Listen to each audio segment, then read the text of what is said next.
Welcome back. Previously, what we have covered is simple linear regression with the Boston housing dataset. We perform robust regression as well as evaluate the model performance. In this video, we are going to go through an expansion of the linear regression model. We're going to move into multiple regression. Now, simple linear regression is linear regression with univariate, meaning single feature to explain our target variable. Now that we move into multiple regression, in essence what we are looking at is multiple features to predict the target variable. Now let's start with this multiple regressions. This is what is really familiar to those who have been through either high school or university or graduate level statistics. This is the basic formula of y being your target variable, beta 0 is your intercept, beta 1 is your coefficient, and x being your target variable. So this is a simple linear regression with univariate. Now as you start working with multiple regression, then you start looking at with x1, x2, and on it goes. That will be what it looks like. So the first line here is simple linear regression. The second line here will be multiple linear regression. In the examples that we did with the Boston housing price prediction, we were doing or modeling mostly with simple linear regression. Now the one time that we did multiple linear regression was towards the end, whereby we use everything in our model to actually conduct our so-called modeling process. So that's really at this part whereby we use everything. So this part here, basically we actually use everything to conduct our linear regression. So that's where the performance evaluation we actually did perform the multiple regression, but I didn't really go into a deep explanation of it. So this is what this video is really for. Now, multiple linear regression is a well-studied field in statistics. Now, our focus will be on what is relevant for data science, which the predominant focus is in practical, and really what's relevant for prediction. Statistics has a slightly different focus, which is in the so-called the coefficient, the robustness of it, and the biasness, and the rest of it. So let's start with this. A couple of things we wanted to import is your NumPy, your pandas, matplotlib for visualization. I've added a new line here that I haven't explained so far. It's rather than plt.show, I'm going to add this, so every time when we actually do plot something, it will just get plotted within the Jupyter Notebook itself. Now the other thing is that the last time what we did do is that we downloaded or provided the data sets in the folder and the zip file for you so that you can actually start playing around with the Boston housing. Now within scikit-learn, the same data sets is also available. So I just want to show you a different way to actually load the data. So from scikit-learn datasets, we import load Boston and we store the load Boston into Boston data, and we convert the Boston data and adding the column name, which is the features name, into the data frame, basically convert it to a data frame before storing it into the variable called df. So if I print that out, this should look quite familiar to you, with one exception. What is the exception? The exception is that you don't see the median house price value here. So in essence, this is a features matrix that we talked about last time. Let's look at the number of data. We have 506 rows of data and 13. Basically, the 13 is across the columns, and we're storing the so-called all of these into x. X will be our feature matrix, and the target variable we store it in y. So let's just print y out so that you can actually see what it looks like. This is basically our median house price value. Okay, so we've got the data loading and basically preparation ready to go. Now, rather than using scikit-learn in this lesson, I'm going to use the stats models that is provided for in the Python library. Let me pull that up across to show you. Here it is. The stats model is really for statistical modeling, and there are actually a lot of stats that you can actually perform within this, and as well as statistical data exploration. So we're going to make use of this. I just want to point you to this so that you know where to look for it if should you want to actually conduct more so-called statistical analysis. So let me move this away. Right, so there are two parts here that we are importing. First is the statsmodels.api. We're storing that as SM, or importing as SM. The next one is the statsmodel.formula.api as SMF.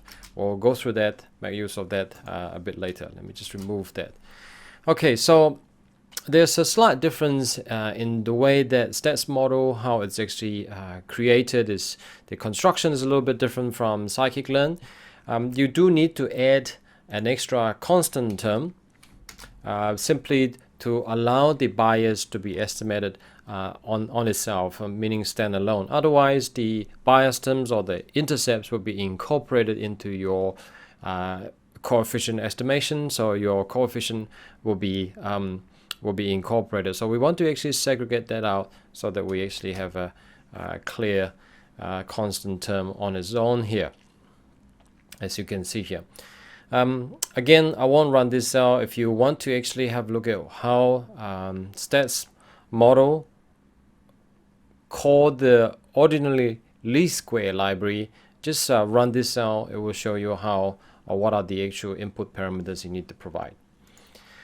Here we are running the SM .ols, which is the ordinary least square, and providing the target variable as well as the x constant that we created here, and we instantiate and also fit our model. So the fitting part is done here. We're storing it to the LR, and we'll run the LR stands for linear regression.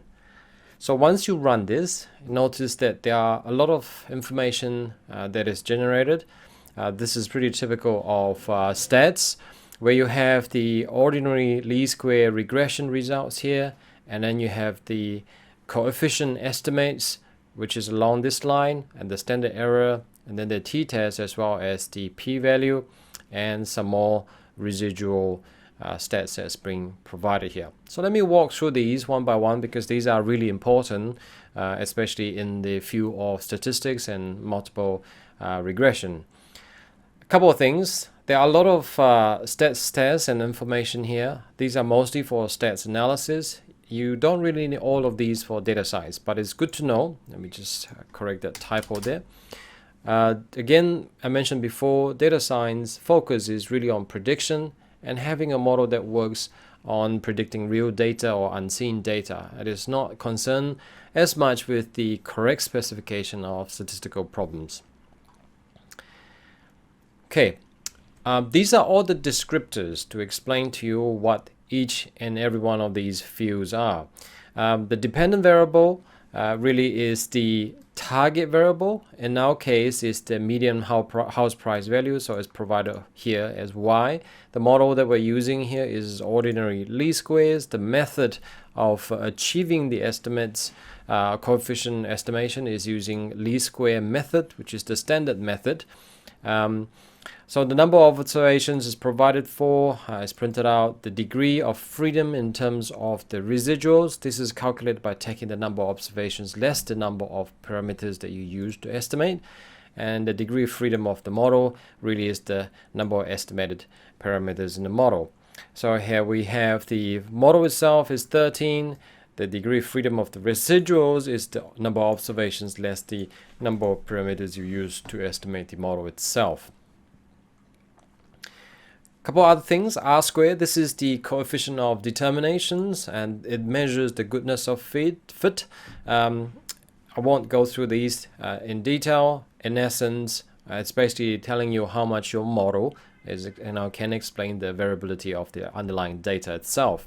The adjusted R square is something that you will use. I haven't mentioned that earlier in our previous lessons, because typically adjusted R squares is only used in multiple regression, not in linear regression. Now the adjusted R square is used and make adjustment for based on the sample size and the number of parameters used. So when the more parameters that you add into a model, typically the R-square will go up, because in some way, shape, or form, the so-called variability is explained by the additional parameters that you put in. But is that significant? So what adjusted R-square is trying to do is it penalized the so-called additional parameter you put in that doesn't actually add much to the explanation of the underlying variability. So that's really where R-square, adjusted R-square comes in, and typically it is used when you're comparing multiple regression model. The F-stats tells you that whether your model is different from just simple average or not, and typically you read the p-value of F-stats to see if it's below 0.05 or not. In the past, 0.05 is used commonly because the olden days when the computational power is not very powerful.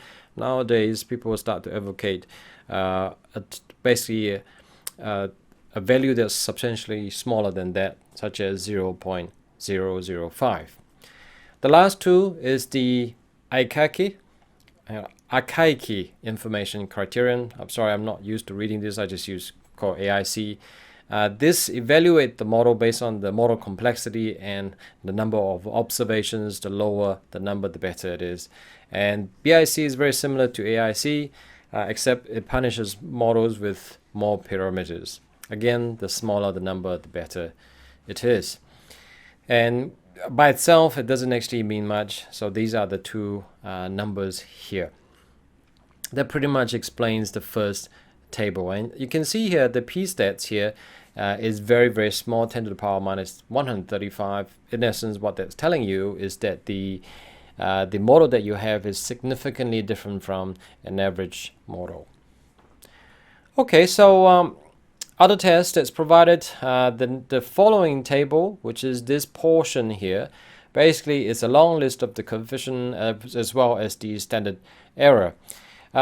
Typically, when you're reading this table, what you will look for is this p-value, because the coefficient by itself doesn't mean much. With the standard error, unless you want to manually calculate it yourself, it also doesn't mean much. T-table, you need to usually compare it against the t-table, or the t-stats. You have to compare it to a t-table. Again, that's very tedious.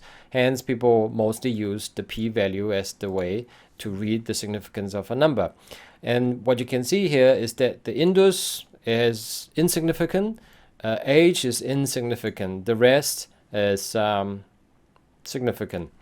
All right, so that's something to actually pay attention to. So indus as well as age is not significant in accordance to the number associated t-test that's provided. The last column, two columns, basically is the 95 confidence interval. What is shown here is the 2.5 and also 97.5 percentile. Okay, the last table provides the information in as far as the residual test. In statistical modeling, the residual is what's being paid attention to substantially. The reason being, from the residual after your model has explained the variability of the data, what is left in terms of your residual should be random, okay, with normal distribution. And if it possesses or exhibits some sort of behavioral pattern, or not so much behavioral pattern, certain patterns, it means that there are some, your model has missed out on some signals. Okay, so a couple of things that you pay attention to is the omnibus. This is basically a combined statistical test for skewness and kurtosis. What is skewness and kurtosis? Skewness tells you whether your distribution of your residual is to the left or to the right. So a positive value means there's a long tail to the right. A negative value, basically a long tail to the left. Kurtosis measure the pickiness of your distribution. If you have a negative one, meaning it's actually flatter than normal distribution. If you have a positive one, meaning it has a high peak and also extreme tail. So those are the two things that you pay attention to, and both indicates some problem with your models. And typically, people either read the omnibus or the Jagbarak, but usually you just read the p-value of these two. Again, p-value of less than 0.05 indicate significance. Now here you have the p-value here is very, very small, meaning it's significant. So there are some more patterns that's not being modeled with the features that we provided here. The same Jagbarak also indicating the same problem with the model that we have. The last two figures I want to actually cover is Durbin-Watson. This is only useful for time series modeling. This is a test of the presence of correlation amongst the residuals, especially from a time series modeling point of view. And the conditional number is a test for multicollinearity. Anything that's greater than 30 indicates unstable results, meaning within your data, some of your so-called explanatory factor share the same variance, or the other way to put it is that one has an impact on the other, or they are correlated. Okay, the last thing that I want to cover in this video is really statsmodels formula.api. Now what we did do earlier is in terms of the way that we model it is very similar to scikit-learn. We provide the target variable, we provide the x without specifying the so-called formula itself. You can do it this way. This is the way that most people are familiar with. If you come from a SAS background or R background, you just provide the formula. The so-called target variable is basically explained by these factors. So you can run that and print the summary. It will provide the same result as previously. That's pretty much the end of this video. What we've covered in this video really is an introduction to multiple regression and how to conduct your modeling using the stats model. And the third one that you did is the actual so-called understanding of the so-called stats output itself. What I'd like you to do as an exercise is pause this video for a couple of minutes and try to actually select a portion of this. Let's just say from constant all the way to RM, and run your model using stats models and see what the generated number looks like. So again, until RM, run it and see what it looks like. So just pause the video now and try that out. When you come back, you can compare against what I've done, or rather the result of the exercise that I'm asking you to do right now. Let's pause this video.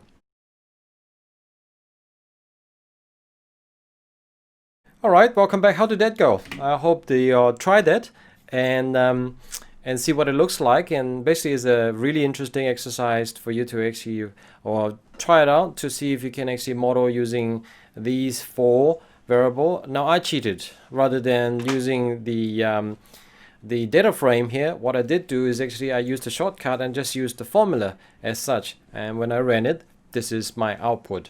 So I'm going to leave this notebook for you to compare your results against mine.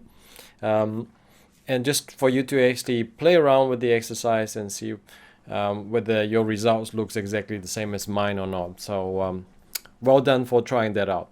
So in essence, this video we've covered on multiple regression, and we also used the stats model and to actually perform our stats and also modeling and to actually generate the actual coefficient itself. And the last thing that we did is actually use the formula API of stats model to actually generate the same value.